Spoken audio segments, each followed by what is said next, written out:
Mercedes-Benz Vito, but this is the Crew Select 119, so that's a 2-litre diesel, 6-seater, VAT qualifying.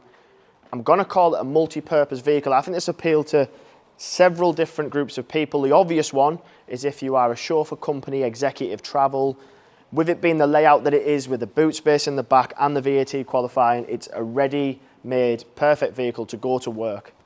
But for me, who has been doing the search for a vehicle where I needed a 7-seater, or I thought I did because I needed a big boot space to carry 6 people, naturally you get a 7-seater, but then you have no boot space. When we get to the back, this has absolutely tons of boot space, and then you've got the configuration. If you wanted to, you can even add extra seats because it is the long wheelbase, yeah?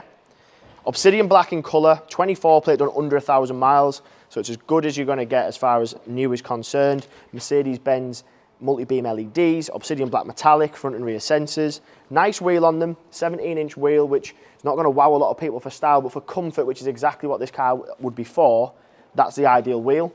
Twin access, so by that you can go passenger side or driver side to get in the back. Isofix points across the middle. You've obviously got that huge boot space, or cargo space if you want to call it, but then you've got the runners, which I'll show you once we get into the back, to show you where you can put extra seats if you wanted to.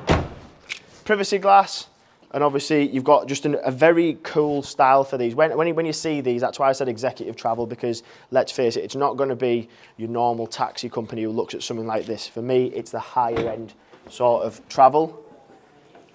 Handle on the back to help you close it, but the camera should be able to pick this up. You've got acres of space in the back of there for luggage. But the other thing you can look at if you were a family, if you've got bicycles, camping equipment, you go on holidays across Europe where you physically drive, you've got plenty of space in there to take absolutely everything with you, but then you're doing it with comfort and with Mercedes reliability. 2-litre diesel, 190 brake horsepower, automatic obviously, and then it's as close to new as you'll physically get. 3 seats across the front, which is a big one for me, because I know with having kids, that the kids would absolutely love to sit up front, see the road, go wherever they want to go, and then you've obviously, again to mention, you're doing it in a very smooth Mercedes-Benz gearbox.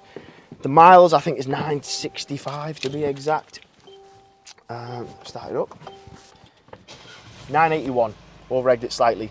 M-Book system in the centre there, so that'll have phone, radio, media, navigation. It'll even have your apps as well, so in there you'll have Mercedes Me, which you can do all sorts with that. Everything else is controlled from quite a sleek display down here, so your climate control, aircon, front windscreen demister, everything like that. You've got all sorts of USB chargers down here if you need them. Again, going back to whether it is business or leisure, if it was a work vehicle for high-end stuff, your clients might want to charge iPads, phones, stuff like that. If it's family, the good old iPad when you're on a long journey, but everything is as you would expect. Got the camera system as well. So that comes out from the Mercedes badge at the back, front and rear sensors. On the steering wheel, which is what I quite like about Mercedes, is where you have things like your cruise control, your volume, but it's all in quite a sleek display, because realistically speaking, this is a commercial vehicle really, multi-purpose commercial vehicle, but it does have a very car-like feel to it, so it doesn't feel like you're going to be driving a van, although it gives you all the flexibility that you physically would get from that. It's at a great price. It is cheaper than what would have been new, list price. And obviously the price is plus VAT, so if you do have a VAT registered business, you can benefit from that if you wanted to. If you are interested and have any queries on it, my name's Paddy, the number's below. If you want to book an appointment to come and see it, I am available, so please contact me via there and I'll answer any questions you've got.